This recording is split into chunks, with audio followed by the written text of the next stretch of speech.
Ya guys, pengen nge-review di unboxing headset Rexus Thunderfox HX30. Jadi sedikit intro dulu. Jadi gue biasa kan gue emang suka bikin video unboxing headset Rexus gitu-gitu kan. Kebanyakan bukan karena gue pengen upgrade doang, tapi karena memang masalah. Jadi gue sendiri pakai yang sekarang ini Thunderfox HX20. Tapi ini jadi gue beli dulu ini. Ini gue juga demennya Rexus gitu. Jadi gue beli dulu ini. Terus waktu itu rusak. Nah jadi gue pakai garansinya, terus di sama Rexus di servis kan. Di servis ganti baru. Tapi selama gua nggak ada headset, gua akhirnya beli yang Thunderfox HX25. Nah, kemudian habis itu ini datang udah di-repair, terus gua pakai yang HX25. HX25 gua pakai sekitar setahun lebih, terus baru rusak gitu, terus akhirnya mau nggak mau pakai ini kan, akhirnya ada backup untungnya gitu, ada backup pakai ini. Nah, terus sekarang ini udah rusak, sebelahnya nggak nyala. Langsung aja gua unboxing, jadi gua baru beli juga nih yang HX30 official store. Jangan lupa selalu kalau ada official store-nya dan harganya nggak terlalu jomplang, mending lu beli di official store karena enaknya ada masalah lu bisa langsung garansi, dia cepet. Kalau nggak official store biasa antara lama atau lu nggak peduli karena duitnya udah ambil, gua nggak mau ambil asuransiin lu kayak gitu. Jadi tips belanja di all shop, langsung aja pertama boxnya kayak gini dapatnya, kondisinya mudah-mudahan nggak gua nggak perlu edit, udah cukup jelas warnanya seperti biasa. Dan ini agak lebih mendingan, lebih bagus dibanding box sebelumnya, karena box sebelumnya itu kayak paket plastik transparan doang, di sininya ceritanya sih mungkin biar kelihatan produk di dalamnya kayak apa. Cuman jeleknya ketika pengiriman itu pasti penyok plastik putih itu. Jadi box kayak gini gue lebih rekomen. Oke, terus gue buka. Pertama dapat backup, seperti dibahas di produknya.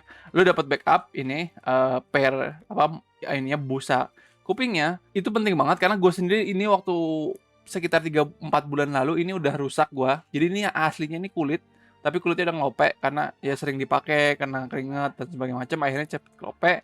Kalau nggak salah yang ini dia berupa kain. Jadi tipe teksturnya tuh kayak baju. Karena banyak kan yang kayak leather, yang licin kayak kulit jok gitu kan. Nah, yang ini juga itu buat gue panas. Nah, produknya udah kayak gini. Ntar gue coba langsung. Untuk kabel biasa braided, jadi kayak kabel kayak apa? Ya kabel sih. Apa kayak kain, braided kabel. Colokannya gold plated. USB doang, nggak dapet kabel lain untuk kayak ke handphone apa segala macam, nggak dapet. Jadi cuman murni USB aja. Ininya untuk earmuffs-nya dia bisa gerak gini. Jadi untuk agak kurang kelihatan sih ya. Ini bisa kelihatan. Oke. Seperti headset biasa, cuman dia nggak kopong karena biasa kan headset biasa itu kalau gue giniin ininya kopong nih, posisi ininya nih kopong, biasanya ini enggak. Jadi belum menutup. Bahannya sendiri kain, mudah-mudahan bisa kelihatan di kamera, agak ya kayak kain gitu. Jadi nggak kayak jok kulit, elastis. Untuk ukuran sih ringan, seenggaknya lebih ringan dibanding yang HX20 atau HX25, ini lebih ringan. Untuk build quality-nya kayaknya agak nggak sebagus sebelumnya karena lebih ringan, dia dari plastik. Jadi kesannya kayak plastik gitu kan, tapi mudah-mudahan sih cukup awet, cukup nyaman dipakai. Untuk mikrofonnya sendiri dia nggak bisa dicopot. Sebelumnya kan versi sebelumnya bisa dicopot. Kalau versi gue ini bisa dikeluar masukin doang. Versi sebelumnya bisa dicopot. Nah, yang ini enggak, dia bisa ditekuk ke atas doang. Bisa ketuk ke atas doang, dan ininya dia elastis, jadi kayak karet. Jadi bener-bener elastis banget nih. Lu bisa lihat tuh, bisa gua gini kali tuh. Bener-bener elastis banget. Nggak kaku sama sekali. Jadi agak lebih mudah ditekuk-tekuknya gitu untuk lu pasin di mulut lu ngomong gitu kan. Yang penting untuk versi audionya gue nggak akan bisa kasih dulu karena balik lagi bakal lewat proses editing dan bakalan tergantung dari speaker yang lu pakai. Jadi gue nggak akan bisa kasih tes. Oh, kalau yang HX20 kayak apa, kalau HX30 kayak apa. Tapi yang bisa gue kasih adalah mikrofon. Jadi gue bakal tes mikrofon. Jadi sekarang nih 1, 2, 3 start. Ini adalah suara langsung dari Rexus HX20, atau kalau nggak salah ini HX20 tuh. By the way, sorry kalau gue salah, nanti intinya lu lihat tadi judulnya nih HX berapa.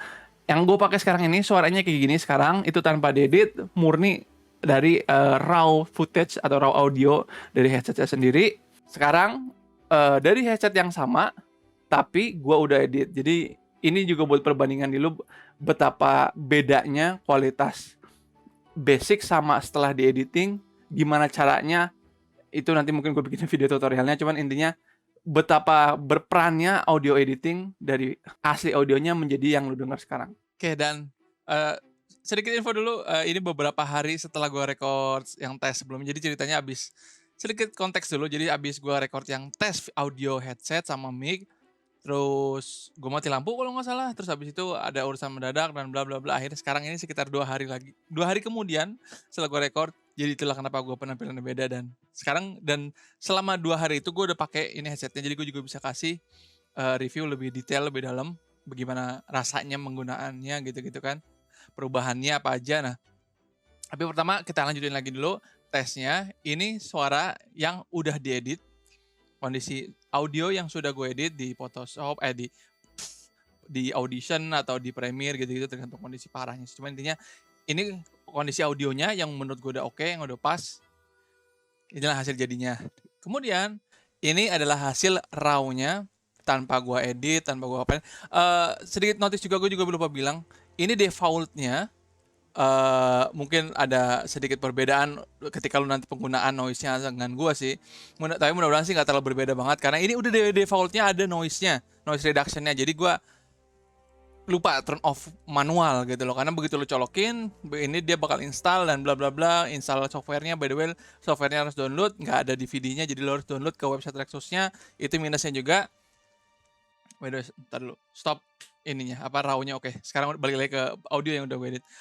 Jadi intinya ya itu dia, drivernya lo harus download dulu, dan ketika lo download dan install drivernya, baru istilahnya semuanya oke, lo bisa pakai fitur 7.1 surround sound-nya dan bla bla bla, dan itu otomatis semuanya aktif, noise reduction aktif dan bla bla blanya aktif. Nah, jadi untuk memang ya headset yang Turnfox ini dan yang Turnfox X10 sebelumnya itu yang gue punya, itu udah ada noise reduction dari software Rexusnya. Jadi intinya sampai sini dulu reviewnya. Ntar gue mungkin bakal bikin video juga tutorial untuk gimana cara bikin audionya lebih enak. Jadi ntar tutorial itu gue bakal jelasin juga, misalkan pakai mic murah, mic mahal, mic apapun, supaya bisa lebih enak, supaya bisa lebih jernih, atau seenggaknya lu bisa memahami kayak ini suara bising, ini suara gimana, atau ini editnya gimana. Ntar gue bikin audio tutorial. Cuman intinya sampai dulu. Thanks udah nonton, thanks udah ngikutin unboxingnya, tesnya, mic-nya aja sih, balik lagi mic-nya aja gue tes, karena headset nggak mungkin gue tes. Ketika gue dengerin, ya gue doang yang ngerasain. Tapi lu ya pakai headset lu percuma juga kan. Gue dengerin yang enak sekali apapun, tetap aja di lu-nya pasti berbeda kan. Lu pakai mic pakai headset yang berbeda. Tapi balik lagi, audio gue akuin not bad, kurang lebih sama aja kayak yang HX20 atau HX10, audio sama aja. Bahkan mungkin lebih bassnya lebih asik yang di 10. Tapi balik lagi ya, sebuah produk berbeda, atau kuping gua aja yang makin tua nggak ngerti juga. Intinya kayak gitu sih. Overall not bad, overall oke. Dan gue beli ini juga harga diskon, jadi nggak rugi-rugi banget. Tapi kalau lu memang mau beli, lu niat mau beli, worth it nggak bang dengan harganya? Gua akuin worth it selama budgetnya di bawah 600.000. Karena kalau nggak salah ini harga real personalnya itu 600.000. Setelah itu, tapi ada diskonan, biasanya sih cuma 400-500.000. Itu masih worth it. Tapi kalau lu beli harga 600.000-nya kayak gini, gue rasa mendingan yang Thunderfox 10 atau 20 aja. Intinya yang harganya di bawah GoPay. Untuk headset itu gue akuin banget, mending lu jangan beli yang di atas 500.000, kecuali bener-bener pakai banget. Dan berarti lu orang musik atau lu orang bener-bener enjoyer banget, serah. Tapi kalau buat lo gaming aja, jangan terlalu mahal-mahal. Kalau memang lu niat mau buat konten, mendingan lu pakai yang GoPay aja dulu, sampai lu kebeli uang yang cukup, duit yang cukup, langsung pindah ke mic recording yang istilahnya lumayan lah, price-nya yang terjangkau tapi kualitasnya oke. Dan di luar itu, untuk menekan biaya lu bisa edit-edit aja kok. Jadi nggak murni harus lu beli yang Neumann harga berapa juta, atau Rode yang biasa dipakai streamer atau podcaster gitu, nggak usah. Jadi ini sedikit saran juga dari gue. Cuman dia sekali lagi, thanks udah nonton. Jangan lupa tinggal like-nya, komen di bawah, di share videonya, subscribe video. Ketemu lagi di Full Gaming. Bye, dadah.